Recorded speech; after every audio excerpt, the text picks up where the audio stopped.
자, 안녕하십니까. 정본부장입니다.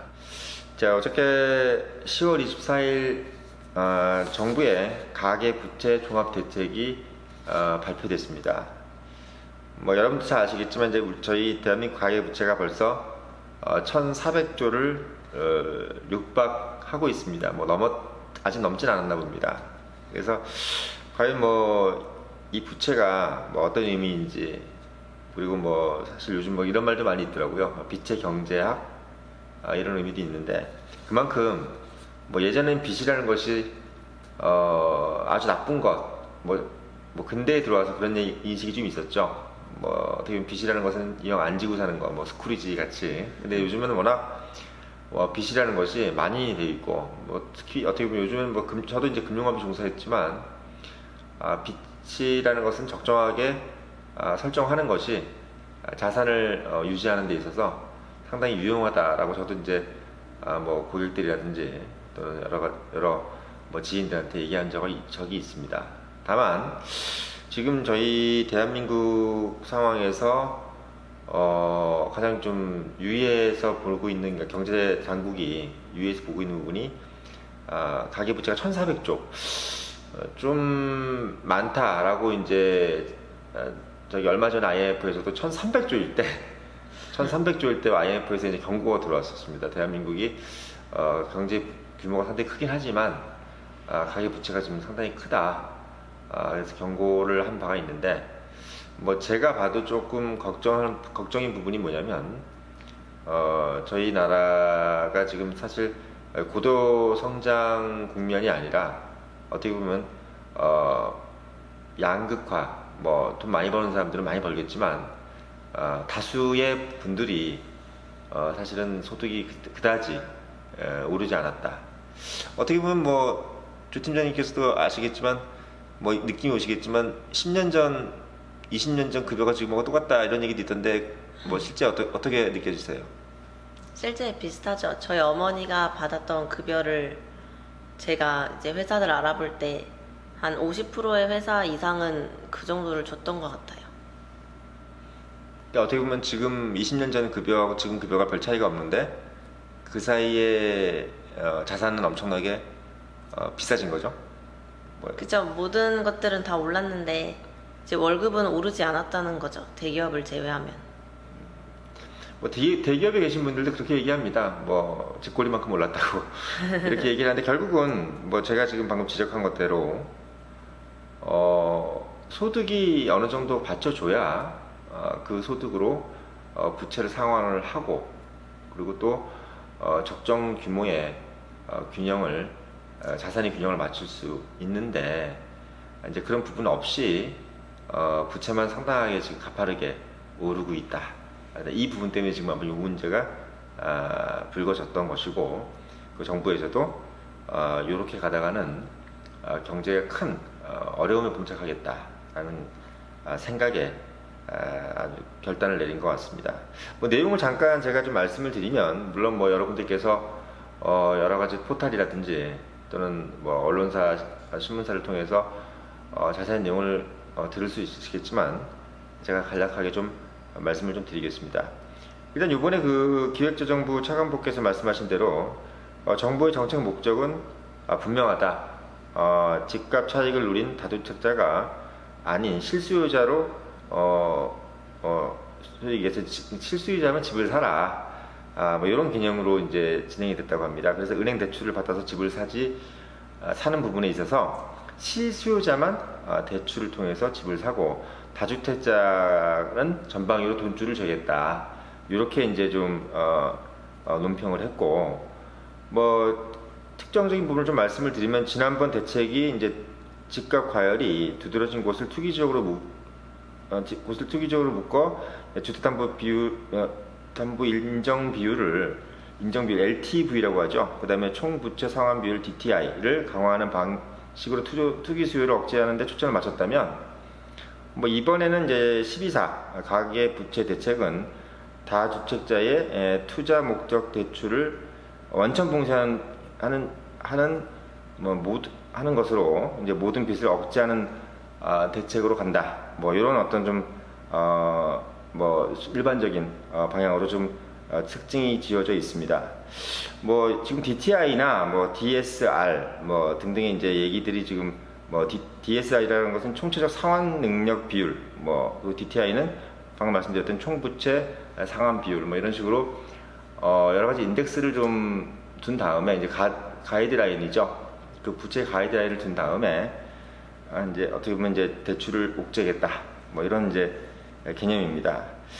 뭐 사실 이제 제가 이제 좀 드리고 싶은 말씀은 이런 부분들이 왜 나왔을까? 왜 나왔을까? 우리 지금 이제 이 방송을 보시는 청년분들은 사실 어떻게 보면 크게 자기 개인적으로는 감이 오지 않으실 겁니다. 왜냐하면 이제 일정 수준의 소득이 되거나 또는 자기가 어느 정도의 집을 가지고 있거나 자산을 가지고 있는 사람들이 그 자산을 담보로 대출을 받아서 또 다른 뭐 집을 사는 거죠. 또 집을 사고 어떻게 보면 어떻게든 간에 한두 채라도 집을 좀 가지고 있는 사람들이 대출을 받을 수 있는 거고 또 일정 소득의 어떤 소득 이상을 내가 뭐 대출 상환 능력을 가지고 있는 사람들이 또 빚을 낼 수 있기 때문에 근데 지금 저희 청년들 같은 경우는 이제 그런 분들이 좀 많진 않지 않습니까? 근데 이제 그래도 좀 여러분들께서 좀 알아두셔야 될 부분이 여러분들이 또 앞으로 살아야 될 경제 환경이기 때문에 제가 이 부분에 대해서 좀 말씀을 드리고자 합니다. 사실 저는 요번에 그 부동산 광풍을 보면서 참 재미난 생각을 했습니다. 저도 이제 어떻게 보면은 뭐 금융권에 오래 종사를 했고 뭐 돈이 왔다 갔다 하는 곳이기 때문에 당연히 뭐 재테크라든지 뭐 여러 가지 투자 이런 부분에 대해서 관심을 많이 가져왔죠. 부동산도 마찬가지로 제가 유심히 봤던 부분인데 지난 2014년 정도까지만 해도 대한민국에서는 모든 뭐 분들이 앞으로 이제 집값은 올라갈 일이 없다. 그래서 많은 분들이 이제 부동산 투자를 하지 않고 또 부동산에 별로 관심을 갖지 않았습니다. 근데 갑자기 이제 박근혜 정부 시절에 뭐 얼마 전이죠. 그 뭐 초이 누믹스라고 해서 이제 경제 당국에서 박근혜 경제 당국에서 이제 방금 얘기했던 뭐 DTI라든지 뭐 이런 부분들을 상당히 완화시키는 경제 정책을 통해서 빚을 내서 집을 사란 말이냐라고 얘기가 나올 정도로 대출을 완화시켰습니다. 그러면서 저도 그때 좀 무슨 생각이 들었냐면 저렇게 하면 집값이 오르긴 오를 텐데 상당히 그 부실이 심해질 텐데 이런 생각을 제가 많이 했었는데 당시만 해도 워낙 많은 분들이 부동산에 대해서 관심이 없어질 정도로 약간 뭐랄까 냉각이 돼 있었죠. 투자 심리가. 지금 와서 보니까 이제 3년이 지났습니다만은 오히려 반대 상황이 지금 와 있는 거죠. 저는 그 대한민국 이 사회가 갖고 있는 그 특유의 그 부동산에 대한 집착이 좀 또 한 몫을 하지 않았나. 물론 뭐 그런 정책, 아까 얘기했듯이 초이노믹스 같은 그런 정책들이 뭐 단초를 제공한 것도 있지만 우리 대한민국 안에서의 어떤 경제 환경 안에서 그런 어떤 그 부동산에 대한 집착 이런 부분들이 또 사실 잠재되어 있었다. 저는 이렇게 좀 말씀을 드립니다. 뭐 뒤에 화면에 보시면 이제 튤립 사진이 있죠. 저는 이제 우리 부동산 그 대한민국 안에서의 어떤 우리 그 경제 주체들이 그 부동산에 대한 집착이 흡사 16세기, 그러니까 17세기죠. 1630년대 그 네덜란드에서 있었던 튤립 투기와 좀 약간 비슷하다라는 생각이 좀 듭니다. 물론 지금 뭐 영국 런던이라든지 뭐 미국의 뉴욕이라든지 상당히 부동산 값이 비쌉니다. 뭐 사실이죠. 근데 재밌는 것은 영국 런던이라든지 미국의 뉴욕은 전 세계 금융의 중심지이며 그리고 또 아주 오랫동안 역사적으로 우리가 뭐 인문사회적으로 그리고 많은 주목을 받았던 그런 도시입니다. 물론 서울도 훌륭한 도시이긴 하지만 그런 부분에서 상당히 크게 좀 비중이 낮은 도시인 것을 뭐 제가 스스로 뭐 말씀드리기 좀 제가 대한민국 국민으로서 좀 아쉬운 부분이 있지만 뭐 객관적인 평가를 봤을 땐 그런데 그것에 비해서 대한민국의 그 서울 뭐 단적으로 서울만 놓고 보자면 부동산 값이 뉴욕이라든지 그 런던과 비교하는 것은 조금 무리가 있는 것이 아니냐. 근데 저희 그 서울에 있는 부동산 가격이 필요 이상으로 좀 뛰고 있다라는 부분은 우리 경제 활력에 상당히 도움이 안 될 것 같은 느낌이 좀 듭니다. 왜냐하면 균형이 맞지 않는 거죠. 대한민국 경제 환경도 그렇고 역사적 그리고 사회적인 어떤 그런 배경에 있어서 차라리 대한민국 서울에 있는 부동산이 부동산의 가격이 오른 서울보다는 그 살기 좋은 서울, 뭔가 좀 시민들이 편안하게 살 수 있는 어떤 그런 서울, 그리고 뭔가 기회가 있는 서울, 그 청년들이라든지 또는 막 어저께 말씀드렸던 그런 좀 벤처 기업이라든지 작은 경제 주체들이 얼마든지 기회를 얻을 수 있는 그런 서울이 오히려 글로벌 시장 또는 우리 전 세계적인 어떤 기준에 봤을 때 나도 서울 가서 사업을 하고 싶다, 나도 서울에 가서 뭘 하고 싶다, 이런 느낌이 들지 않을까. 또 우리가 앞으로 좀 더 발전해야 되는 어떤 대한민국이라는 어떤 환경을 봤을 때는 우리가 너무 뭐 영국의 런던이라든지 파리라든지 도쿄라든지 이미 너무나 과잉되게 집값이 올라 있는 것들을 부러워하는 것이 아닌가. 그리고 오히려 그걸 또 너무 경제의 어떤 수준으로 우리가 잘못 인식하고 있지 않은가에 대해서 저는 좀 생각을 해봐야 되지 않는가라는 생각이 듭니다.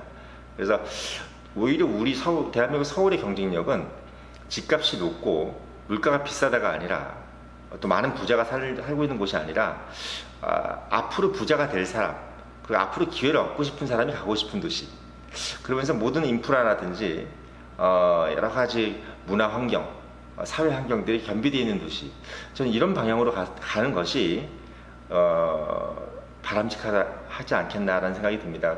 특히나 저희 청년들한테는 오히려 더더욱 더 좋은 환경이 아니겠는가, 이런 생각이 저는 들었습니다.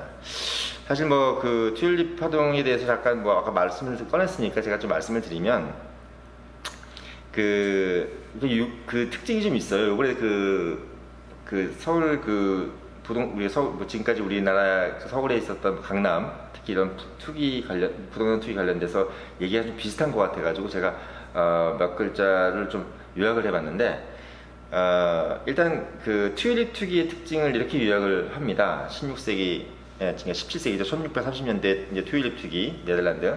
보면 첫 번째가 뭐냐면 꽃이 만개할 때까지 무늬와 색깔을 아무도 예상할 수 없다는 점에서 튤립 투기의 우연성이 이 투기를 극대화시켰다. 그러니까 한마디로 말하면 어떤 투자의 우연성. 이것도 어떻게 보면 저희 그 부동산 투자하고 좀 비슷한데, 재건축이 되느냐 안 되느냐, 그리고 지하철이 어디로 들어오느냐, 그리고 그린벨트가 풀리냐 안 풀리냐, 이런 개념하고 좀 비슷하겠죠. 그러니까 어떻게 보면 그런 약간 소지의 재수, 이런 부분들이 오히려 투기 심리를 좀 가중시켰다. 그리고 또 두 번째는 이제 뿌리는 상대적으로 쉽게 경작할 수 있다. 땅 한 떼기만 있으면 족하기 때문에 거래를 막을 길이 없다. 어떻게 보면 지금 우리처럼 쉽게 돈을 빌려가지고 집을 살 수 있는, 지금 보면 약간 전세값이 집값이 한 80% 정도까지 되는, 어떻게 보면 돈 조금만 있으면 갭투자라 그러죠. 얼마든지 부동산을 살 수 있고 부초에 깔린 게 또 부동산 업자들이죠. 그리고 보면 이제 세 번째가 1년 내내 거래할 수 있는 매매 방법이 고안됐다. 튤립 같은 경우는 원래는 꽃이 필 때가 딱 한정이 돼 있지 않습니까? 근데 이게 지금 1년 내내 거래를 할 수 있게끔 만들었다니까 어마어마하게 활성화된 거죠. 그리고 네 번째가 이제 보면은 구두 장수, 빵 장수, 채소 장수, 농사꾼 등이 가장 늦게 뛰어들었다. 약간 비슷하죠. 예. 그리고 이제 다섯 번째가 부유한 꽃 수집가가 가장 먼저 시장에 참여했고 튤립 값이 치솟자 가장 먼저 시장을 빠져나왔다. 예, 비슷하지 않습니까? 여섯 번째가, 두 번째 암스테르담에서 이제 이게 그 튤립이 부의 상징인 것도 있지만 뭐냐면 과시의 대상으로서 나중에 가면 이제 돈을 벌기 위한 수단이 아니라 정말 이제는 내가 이 튤립을 가지고 있는 것이 내가 가지고 있는 권위의 상징, 그리고 부의 상징이 돼버리는, 어떻게 보면 우리나라가 지금 어느 동네에 산다, 이것이 어떻게 보면 단순히 그 동네가 물가가 싸고 살기 좋은 것도 아닌데도 불구하고 내가 여기에 사는 것 자체로서 상당히 과시하는 이런 개념하고 비슷한 거겠죠. 근데 가장 재밌는 게 뭐냐면 일곱 번째입니다. 이게 투기 열풍이 끝날 무렵에는 아예 뭐 현물 자체가 없고요. 뭐 그러니까 말하자면 이제 매물 자체가 없고 그 돈조차 없어가지고 그 당시에는 결제할 수도 없는 지경이었답니다. 말하자면 이제 뭐 워낙 이걸 뭐 풍기 현상이 이러다 보니까 너도 나도 다 이제 뭐 튤립 투자를 하겠다 이래가지고 아예 뭐 돈조차가 씨가 말랐다라는 정도까지 이제 당시에 이제 기록이 이렇게 나와 있습니다. 어떻게 보면은 저는 뭐 이걸 굳이 이렇게 100% 비교한다라는 개념보다는 당시 네덜란드 상황이 어떤 상황이었냐면요.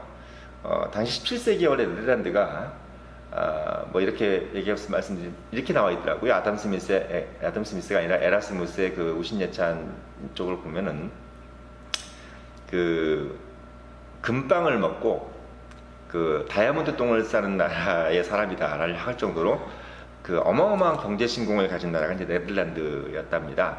근데 당시가 왜 그랬냐면 어마어마하게 이제 1630년도 이전까지는 스페인한테 어마어마하게 이제 압제 식민지로 고생을 하다가 이제 갑자기 이제 식민지에서 이제 풀려나고 해방이 되고 그러면서 이제 본인들이 갖고 있는 어떤 그 욕구, 억눌렸던 욕구가 터져 나오면서 전 세계로 이제 무역을 나가서 돈을 또 많이 벌었답니다. 근데 이제 재밌는 건 뭐냐면 갓 돈을 많이 벌다 보니까 어마어마하게 많은 과시욕이 생기게 되고 내가 이만큼 돈을 많이 벌었다. 그래서 암스테르담 주변에는 뭐 상당히 그 큰 대저택들을 지어가면서 내가 더 부자다, 또 누가 더 부자다 할 정도까지 했답니다. 물론 지금 네덜란드도 잘 살죠. 근데 재밌는 거는 지금 네덜란드는 가보신 분들이 다 그런 얘기를 해요. 참 살기 좋은 나라 같다. 너무나 합리적이다. 이렇게 사람들이 다 검소하냐 뭐 이런 얘기를 많이 하는데 1630년대 네덜란드는 아마 그런 분위기가 좀 아니었나 봅니다. 마찬가지로 저는 그렇습니다. 이 어떤 투기의 대상이라든지 뭐 부동산도 좋고 튤립도 좋은데 과도한 어떤 집착이라든지 투자에 대한 어떤 그러니까 투자를 넘어서 또 투기를 넘어서 아예 집착 정도까지 가는 그러니까 뭐 과시 부에 대한 과시 이런 부분들이 지금 저희 부동산 광풍에도 좀 끼어 있지 않는가 이런 생각이 좀 듭니다. 거듭 말씀을 드리지만 지금 대한민국 경제 상황은 그닥 그렇게 좋지가 않습니다. 그 말씀은 어떤 부분이 좋지 않느냐면 다수의 분들이 예전같이 소득을 내지 못하는 부분들이 많고 또 그나마 있던 소득들도 많이 늘지 않는 그런 상황입니다.